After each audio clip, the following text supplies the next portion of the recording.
புகாரியில 3348வது ஹதீஸ். அப்ப ரசூல் ஸல்லல்லாஹு அலைஹி சொல்றாங்க, நரகத்திற்கு போறவர்கள் ஆதம் அலைஹிஸ்ஸலாத்துல இருந்து உலகம் அழிகிற வரைக்கும் காலத்துல மனிதர்கள்ல எவ்வளவு பேர் போவாங்கன்னு கேட்டா, ஒவ்வொரு 1000லையும் 999 பேர் போயிருவாங்க நரகத்துக்கு. பிறகு நல்லவர்களா இருந்தா தண்டனை அனுபவிச்சுட்டு வருவாங்க, ஈமான் இருந்தா. எடுத்த எடுப்புல சொர்க்கத்துக்கு போறவர்கள் 1000ல் ஒண்ணுதான். அப்ப ரசூல் ஸல்லல்லாஹு அலைஹி சொல்றாங்க, ஒவ்வொரு 1000லையும் 999 பேர் நரகத்துக்கு போவாங்க அப்படிங்கிறாங்க. சஹாபாக்கள் ரொம்ப கவலைப்பட்டு, முப்பது பேரா நரகத்துக்கு போறோம் அப்படின்னு சொல்லும் போது ரசூல் ஸல்லல்லாஹு அலைஹி வஸல்லம் அவர்கள் ஒரு நற்செய்தியா சொல்றாங்க. என்ன நற்செய்தினா, அப்ஷிரு இன்ன மின்கும் ரஜுலன் வமின் யஜூஜ வமாஜூஜ அல்ஃபன். உங்கள ஒரு ஆள் என்றால் யஜூஜ் மாஜூஜ் 1000 பேர் போவான் அப்படிங்கிறாங்க. அப்ப யஜூஜ் மாஜூஜ்ங்கிறவன் நம்மளை எல்லாம் விட 1000 மடங்கு எண்ணிக்கையில் இருப்பான்னு வழங்குது. இப்ப இந்த 600 கோடி பேர் உலகத்தில் இருக்கிறான்னு சொல்றோம் இல்லையா, அவங்க இதோட கூட இருப்பாங்க. அவங்க சைஸ்ல சின்னதாவோ ஏதோ ஒண்ணு இருப்பாங்க. அதுதான் சைஸ். சில ஆளுங்க சின்ன சைஸா இருப்பாங்கன்னு சொல்றாங்க. அதுக்கு ஆதாரம் கிடையாது. சின்ன சைஸுங்கிறது சரியான ஹதீஸ் இல்ல. ஆனால் இந்த மலையில ஏற முடியாத அளவுக்கு தடுத்து வைக்கப்பட்ட பார்க்கும் பொழுதும் எண்ணிக்கை அவ்வளவு தாறுமாறா இருக்குன்னு சொன்னா அவங்க ரொம்ப அன்சைஸா இருப்பாங்கன்னு வழங்குது. இதுல இருந்து ஊகிக்க வேண்டாம், செய்யலாம். அந்த மாதிரி அவர்கள் இருப்பார்கள் என்று சஹீஹுல் புகாரியில நீங்க பார்க்கலாம். மனிதர்கள்ல ஒருவன் நரகத்துக்கு போனா யஜூஜ் மௌஜூஜ் 1000 பேர் போவான். ஒண்ணுக்கு 1000 கணக்கில் போவாங்களாம். அப்ப நம்மளே 1999 பேர் நரகத்துக்கு போனா மனுஷன் சொன்னா, அப்ப அவங்க எத்தனை கோடி இருப்பானுன்னு பாத்துக்கிறங்க. அந்த அளவுக்கு பிரம்மாண்டமான எண்ணிக்கை கொண்ட ஒரு கூட்டத்தை தான் அல்லாஹ் அடைத்து வைத்திருக்கிறான். இதுல நமக்கு வர சந்தேகம் என்னன்னு கேட்டா, இவ்வளவு பெரிய எண்ணிக்கையில ஒரு மலை பகுதியில அடைத்து வைக்கப்பட்டிருக்கிறார்கள் சொன்னா, அது ஏன் இந்த நவீன யுகத்துல தெரியல, எப்படி தெரியாம போச்சு அப்படின்னு நம்ம நினைக்கலாம். ஒரு விஷயத்தை நம்ம முதல்ல விளங்கிக்கணும். மனிதன் உலகத்தினுடைய எல்லா பகுதிகளையும் துருவி ஆராய்ந்து விடவே இல்லை. அவன் எந்தெந்த பகுதியில் என்னென்ன இருக்கு அதெல்லாம் கண்டுபிடிக்கவே இல்லை. குறிப்பா காடுகள் மலைகள் சூழ்ந்த பகுதிகளில் காடும் மலையும் இருக்குதுன்னு வேண்டுமானால் சேட்டலைட்டை நிப்பாட்டி படம் எடுக்க முடியுமே தவிர, காட்டுக்கு உள்ள ஆட்களையும் நடமாட்டத்தையும் உள்ள சங்கதிகளையும் இருக்க முடியுமான்னு கேட்டா எடுக்க முடியாது.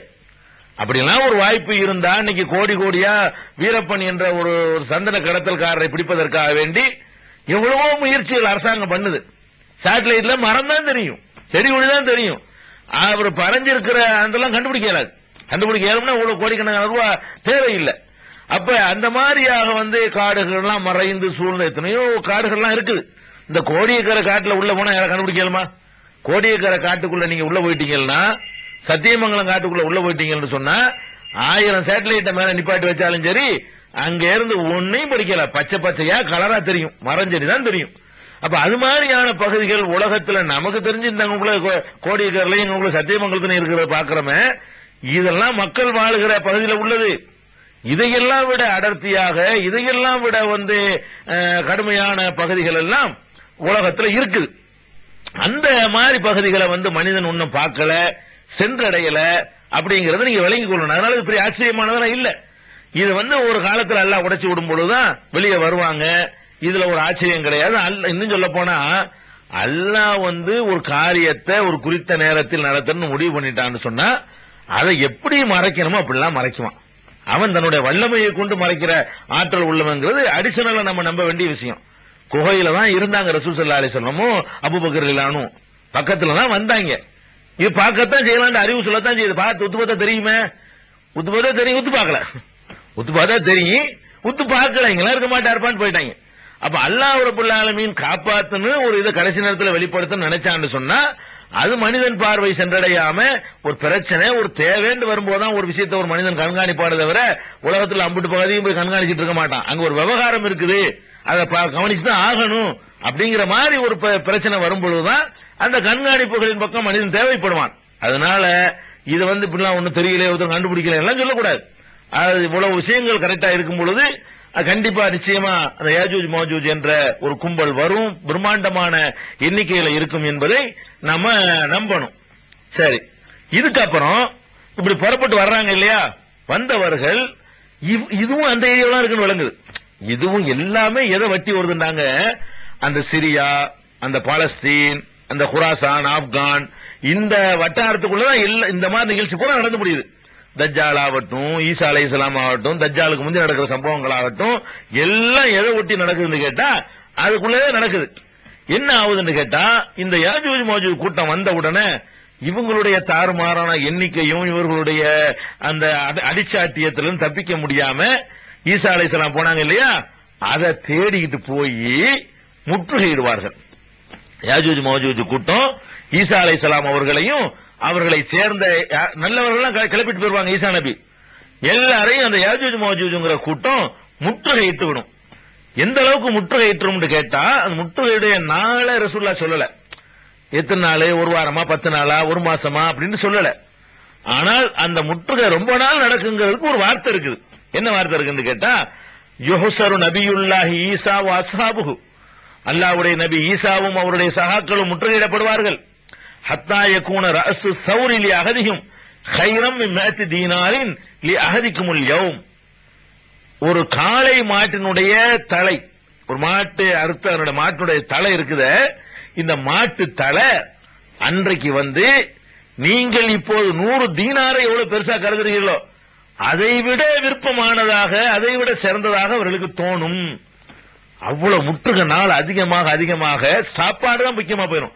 தங்கம் வெள்ளியெல்லாம் சோறு கிடைக்கலன்னு வைங்க, நம்மளோட கோடீஸ்வரனா பல கோடி ரூபாய்க்கு அதிபதியா இருக்கிறோம், நம்மளை சுத்தி வளைச்சு விட்டாங்க, இதுக்கெல்லாம் தின்னு முடிச்சுட்டோம், ரூபாயை திங்காம முடியும். அப்புறமே நமக்கு என்ன பெருசா தெரியும், அரைக்க அப்படி அரிசி தான் பெருசா தெரியும். அப்ப அந்த உணவு தான் பெருசா தெரியும். ஒரு காளை மாட்டு தலை இருந்தா திங்கலாம்.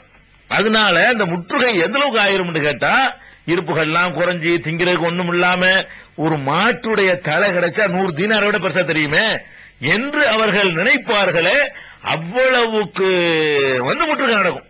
அதாவது சுத்தி முற்றுகை இட்டு கொண்டு ஏன் அந்த மலைக்கு எல்லாம் போச்சான்னு விளங்கின இவங்கள்ட்ட ஒரு வீக்னஸ் மலையில ஏறலாம். அதனால முற்றுகை இடுறாங்க, இல்லைன்னா போய் ஏற்பி அழைச்சிருவாங்க. முதல்லையும் அவங்க அடைச்சு வைக்கிற இடத்துல இருந்தும் தாண்டி வர முடியல.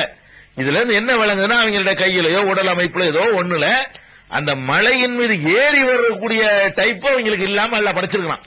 அதனால தூர் மலைக்கு எல்லாம் போச்சுறான். மறுபடியும் இந்த மலையை உடைச்சு விடுறேன், அந்த மலைக்கு போங்க, ஐசா நபிய நீ மலைக்கு மேல போயிரு.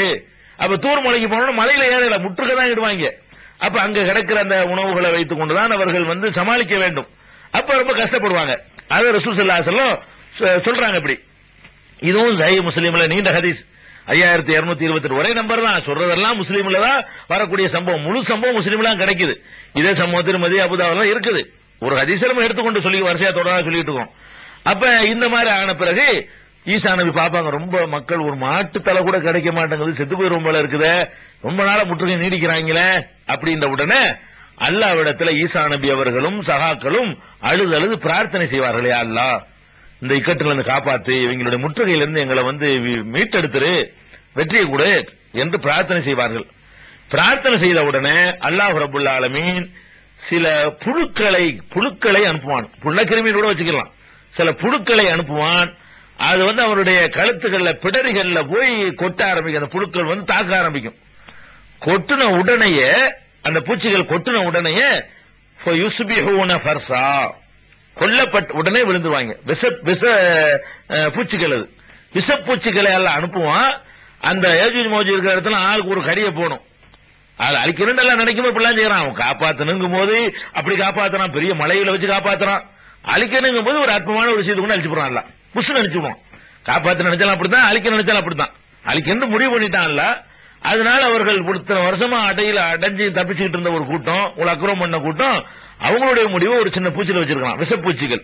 அது கடிச்ச உடனேயே அவ்வளவு பேரும் ஒரே நேரத்தில் செத்து மடிந்து விடுவார்கள். சரசன்னு கடிச்ச உடனே பொதுவாக இன்னும் உளுந்துருவாங்க. அம்பிட்டு பேரும் அபாவில் பறவை அனுப்பணும் மாதிரி இவங்களுக்கு இந்த மாதிரி ஒரு பொருளை எல்லாம் அனுப்புறான். பலது அனுப்புற உடனே சும்ம யஹபித்து நபியுல்லாஹி ஈசா வஸாபு இலல் அர்லி, பிறகுதான் ஈசா